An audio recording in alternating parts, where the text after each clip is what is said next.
Bonjour à toutes et à tous. Merci d'être là avec nous pour ce grand direct de la Semaine des lycées français du monde. Nous sommes ravis de vous accueillir. Merci au lycée Descartes de Rabat de nous avoir passé la main. Nous sommes maintenant en direct depuis le lycée français de Prague en République tchèque. Je m'appelle Maya, je suis en classe de seconde C et je suis en présence d'Antonin. Bonjour Antonin. Bonjour Maya. Je suis en présence de Pauline. Bonjour Pauline. Bonjour. Et d'Alexandre. Bonjour Alexandre. Bonjour. Nous allons aujourd'hui, dans le cadre de la Semaine des lycées français du monde, vous présenter la ville où nous nous situons actuellement, Prague, et notre lycée, le lycée français de Prague. Antonin, tu peux commencer avec la présentation de la ville. Chères auditrices, chers auditeurs, bonjour. Je m'appelle Antonin Barthélémy, je suis en classe de terminale A au lycée français de Prague, et à l'occasion de cette belle semaine qui est la Semaine des lycées français du monde, je vais vous parler de la belle ville dans laquelle je vis depuis que je suis né. Considérée comme l'une des plus belles villes au monde par le magazine Time Out, Prague est la capitale de la République tchèque, un pays situé en Europe centrale, entre l'Allemagne, l'Autriche, la Slovaquie et la Pologne. La ville de Prague compte à peu près 1 million d'habitants. Décrire Prague en quelques phrases, dans le temps qui nous est imparti aujourd'hui, relève pratiquement du challenge, tellement il y a de choses à dire. Le climat de Prague est continental, ce qui veut dire qu'il fait très chaud l'été et très froid l'hiver. En effet, la température peut monter jusqu'à 35 et descendre jusqu'à -15. Ce climat peut vous paraître extrême, mais on s'y fait assez vite. Ici, la vie est très agréable. Par rapport à d'autres endroits en Europe, on se sent très en sécurité, le soir notamment. Tout est bien desservi ici. Les réseaux de tramway, de bus, de métro sont très denses. On peut aller partout, vraiment partout. C'est pour cela que les Pragois privilégient les transports en commun. Se déplacer en métro est beaucoup plus simple ici que par rapport à Paris, puisqu'il n'y a que 3 lignes de métro qui traversent toute la ville. Cela a sans doute un impact sur la qualité de l'air que nous respirons. Prague est une ville peu chère. Déjeuner et dîner dans un restaurant coûtent 2 fois moins cher qu'à Paris. Pour un plat et une boisson, vous en aurez pour environ 10 €. Et la quantité y sera au rendez-vous. Les gens ici sont accueillants, chaleureux et sympathiques. Ce qui est incroyable à Prague, c'est que l'on voit tout de suite que c'est une ville qui a su traverser et s'adapter à toutes les époques. Chaque quartier a son style architectural et renferme des joyaux qu'il faut absolument découvrir, comme la place de la vieille ville avec son horloge astronomique, le pont Charles, qui est le plus vieux pont de Prague qui enjambe la rivière qui traverse la ville. Petite anecdote sur ce pont. Plusieurs scènes du film Spider-Man Far From Home et Mission Impossible ont été tournées sur le pont Charles. Mais aussi, le château de Prague qui surplombe la ville. C'est dans ce château-là que se trouvent les appartements du président de la République tchèque. Ou encore le magnifique Théâtre National qui, suite à un incendie en 1881, a été reconstruit de toutes pièces. Notre patrimoine gastronomique est unique en son genre. Notre plat national est la svichkova. C'est un plat composé de tranches de bœuf, d'une sauce à la crème de carotte et accompagné généralement de knedlik, un accompagnement que les Français adorent comparer à du pain blanc. Les trdelník sont notre seconde spécialité. C'est une pâtisserie à base de pâtes que l'on cuit enroulée sur une broche de bois. Vous aimez les trdelník, vous ? J'adore ça. J'adore. Un délice. Très sucré. Oui, ils ont raison, c'est très très bon. Mais notre spécialité la plus connue et la plus populaire est sans doute la bière. Elle est excellente, ne coûte pas cher et se boit à toute occasion. Attention cependant, il faut la consommer avec modération. Prague est une ville qui me tient particulièrement à cœur. C'est une ville que tout le monde devrait visiter au moins une fois dans sa vie, et parce qu'en parler ne suffit pas. Je vous invite vous aussi à venir à Prague et à visiter la ville aux 1000 clochers. Merci de m'avoir écouté. Merci beaucoup Antonin pour cette présentation de Prague. Nous allons enchaîner avec Pauline qui va nous présenter le lycée. Bonjour et bienvenue au lycée français de Prague. Je m'appelle Pauline, je suis en classe de terminale B et aujourd'hui, à l'occasion de la Semaine des lycées français du monde, je vais vous présenter notre lycée. Nous sommes 780 élèves, de la maternelle à la terminale, tous réunis sur un même campus mais dans 5 bâtiments différents.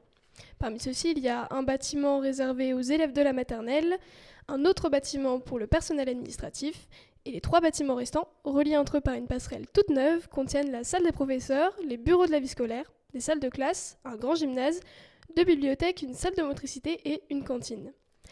Ces 2 dernières années, la vie du lycée a été rythmée par le bruit des travaux, et aujourd'hui nous sommes heureux de pouvoir profiter de ces nouveaux locaux. Je ne sais pas ce que vous en pensez, en tout cas moi je suis très satisfaite de ces nouveaux bâtiments. Moi Ouais. aussi. Pareil, on les attendait beaucoup, surtout que les travaux ont pris genre 2 ou 3 ans quasiment.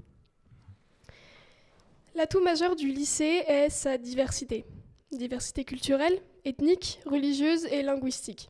Si vous regardez le logo de notre lycée, vous pourrez voir 40 points représentant les 40 nationalités des élèves du LFP. Au LFP, on apprend le français, l'anglais, l'espagnol, le tchèque et le russe. La langue tchèque, la langue du pays, est une langue slave occidentale. Elle est parlée en République tchèque. Antonin, est-ce que tu peux nous en dire quelques mots ? Tak dobrý den, dámy a pánové, a vítejte v Praze v našem lyceu. Et qu'est-ce que tu viens de nous dire ? Bonjour, bienvenue à Prague et bienvenue dans notre lycée. Merci. Au lycée français de Prague, tous les élèves l'étudient. C'est une langue obligatoire que nous devons étudier jusqu'à la fin du cycle 4, donc c'est-à-dire jusqu'à la fin de la 3e. Il y a au LFP une classe d'intégration bilingue pour les enfants tchèques qui ne parlent pas le français et qui souhaitent rejoindre le lycée à la fin de l'école primaire. Ces élèves intègrent le collège et étudient le français de manière très intensive. Au bout de 2 ans, ils entrent en 5e et effectuent la même scolarité que leurs camarades français. Au LFP, il y a une section internationale britannique. Du CM1 à la terminale, nos élèves de la section internationale ont dans leur cursus 6 heures de cours en anglais de plus que leurs camarades. Ils y étudient la langue, la littérature, l'histoire, la géographie et même les sciences. En 2025, les premiers élèves issus de la section internationale passeront leur baccalauréat. Le baccalauréat français international, qui bien sûr attestera de leur excellent niveau en anglais et dans bien d'autres disciplines, leur permettra d'intégrer les meilleurs établissements de l'enseignement supérieur. Les options d'enseignement proposées ici sont une autre particularité du LFP. En effet, outre l'enseignement du latin ou d'une 3e langue, le lycée nous permet de nous défouler après les cours grâce à l'association sportive par exemple. Nous pouvons pratiquer le futsal, le badminton, l'escalade, le volleyball, le tennis de table ou encore le yoga. Car oui, nous avons la chance d'avoir un mur d'escalade dans notre gymnase. Nous pouvons aussi nous réunir pour jouer aux échecs ou pour participer à Radio LFP, la web radio du lycée français de Prague, dont les émissions et les rendez-vous sont en libre écoute sur le site de notre établissement, www.lfp.cz et sur Spotify.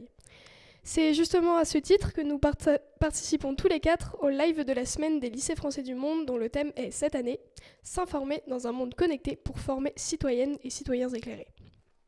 Le lycée français de Prague est en voie de devenir un établissement français à l'étranger en démarche de développement durable, un EFE 3D.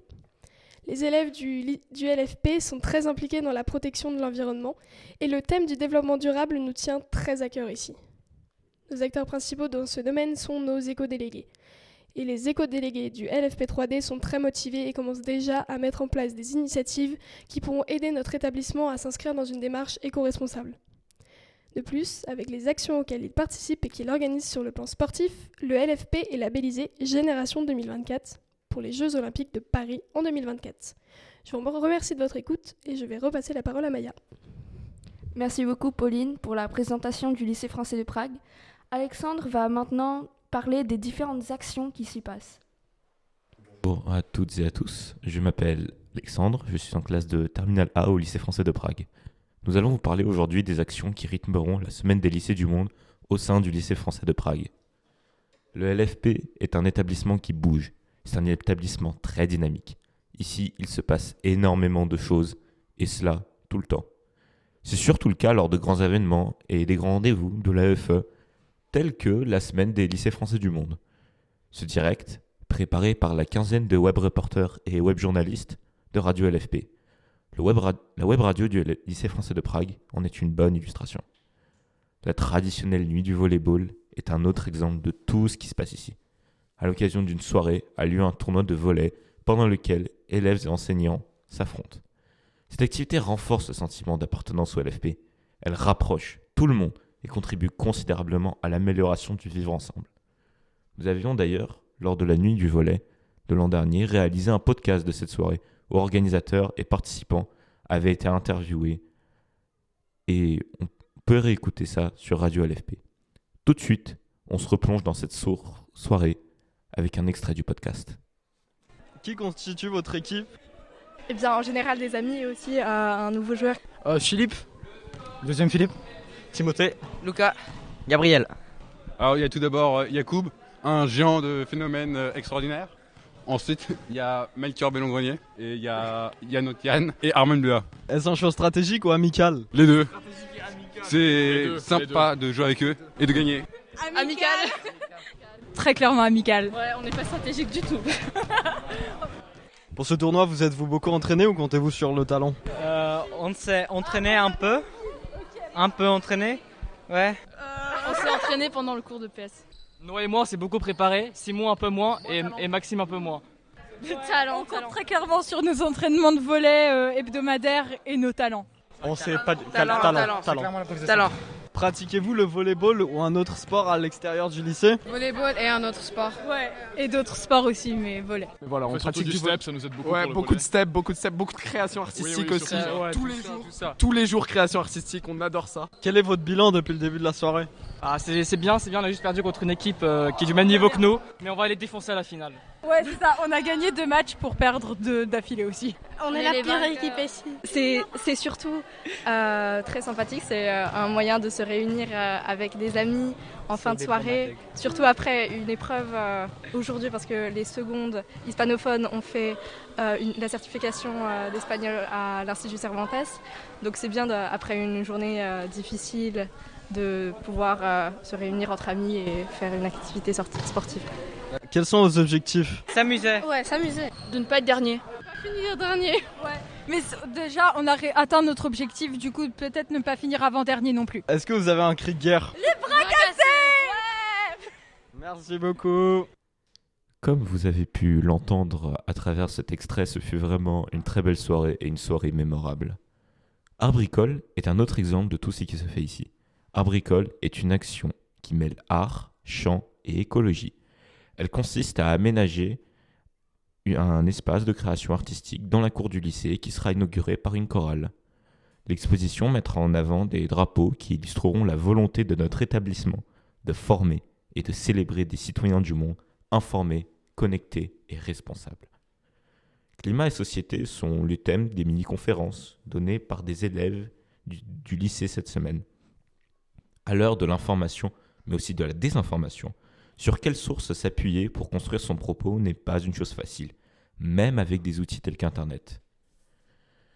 Pour que les élèves de notre lycée aillent plus loin dans leur réflexion sur le thème de la 6e édition de la Semaine des lycées français du monde, s'informer dans un monde connecté pour former des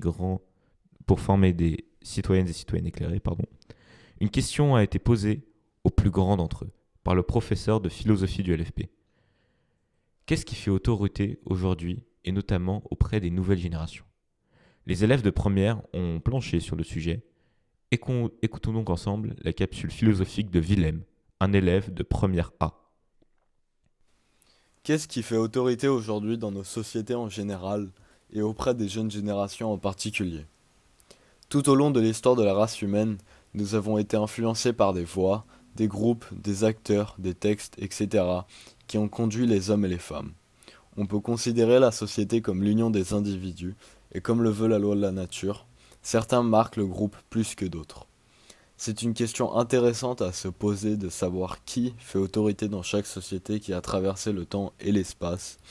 On peut en avoir une vision claire ou abstraite, mais jamais définie entièrement, car l'on ne saura jamais les pensées de chaque être dans un ensemble. Dirigeants, artistes, savants, révolutionnaires, mais qui fait donc autorité aujourd'hui? L'influence s'exerce avec une voix et une écoute. C'est à mettre entre guillemets car l'on n'évoque pas forcément les sens qui animent une discussion, mais les idées de donner et recevoir. C'est évident, les progrès qui ont permis de donner les médias, les réseaux sociaux, sont un grand outil de discussion aujourd'hui. On ne lit plus les journaux aujourd'hui, on se sert d'internet, on ne regarde plus de spectacles, on se sert d'internet, on ne va plus dans un bar écouter une chanteuse, on se sert d'internet. La possibilité que l'on a de tout simplement sortir un rectangle connecté de notre poche pour être influencé à chaque nouvelle image rendrait fou Orwell ou Aristote, et c'est pourtant si absurde. Laissons maintenant donc place au pessimisme et regardons qui ressort le plus sur le grand internet. Drôlement, on les appelle les influenceurs, et encore plus drôlement, ce sont très rarement des personnes intelligentes qui pourraient apporter du bien aux esprits qu'ils influencent. Et c'est bien malheureux, cette boucle de rétroaction positive, où plus on les regarde, plus on devient bête, et plus nombreux sont stupides, et plus il y a de stupidité sur les grands et fameux réseaux sociaux, et plus on devient bête. Et ce manifeste peut paraître si provocateur et insolent, mais la réalité est-elle différente? Qui cherche aujourd'hui à être intelligent? Nous ou la Grèce antique? Serait-ce une antithèse? Les idées du capitalisme ont l'air de s'être installées dans les esprits des gens. On ne pense plus au profit à long terme. Les livres et les sciences sont-elles fondamentales chez nous au XXIe siècle ? On fait défiler les plus vulgaires sauteries qui animent nos passions pendant 15 secondes pour enchaîner sur une autre. La vertu et le savoir ne s'en moque-t-elle pas, notre société, aujourd'hui ? Vous avez désormais un aperçu de tout ce qui se fait ici à Prague, dans notre lycée, le LFP. Très bonne semaine des lycées français du monde à toutes et à tous. Au revoir. Merci beaucoup Alexandre pour les actions qui se passent au lycée français de Prague. Vous avez peut-être entendu un jingle au début de ce direct. Il sera d'ailleurs aussi à la fin. C'est une musique qui a été composée spécialement pour nous, pour la radio LFP, par le compositeur franco-tchèque Stéphane Moucha, qui nous a visités à la radio ce 6 octobre 2022. On remercie évidemment Stéphane Moucha pour ce jingle. On l'utilise donc au début et à la fin de toutes nos émissions, nos rendez-vous, que vous pouvez retrouver, comme l'a mentionné Pauline, sur le site de l'école ou sur Spotify. Merci à vous, Antonin, Pauline, Alexandre, d'avoir présenté Prague et le lycée. Merci à Willem, qui est d'ailleurs à la technique, pour sa capsule audio. Et merci à vous, sur Twitch, de nous avoir suivis pour ce grand direct de la semaine des lycées français du monde. Je passe maintenant la main au lycée français de Vienne, en Autriche. À bientôt. Au revoir. Et merci à toi, Maya, aussi. Ouais, pour merci, avoir participé. Merci beaucoup. Et Merci à bientôt. à vous. Au revoir. À bientôt.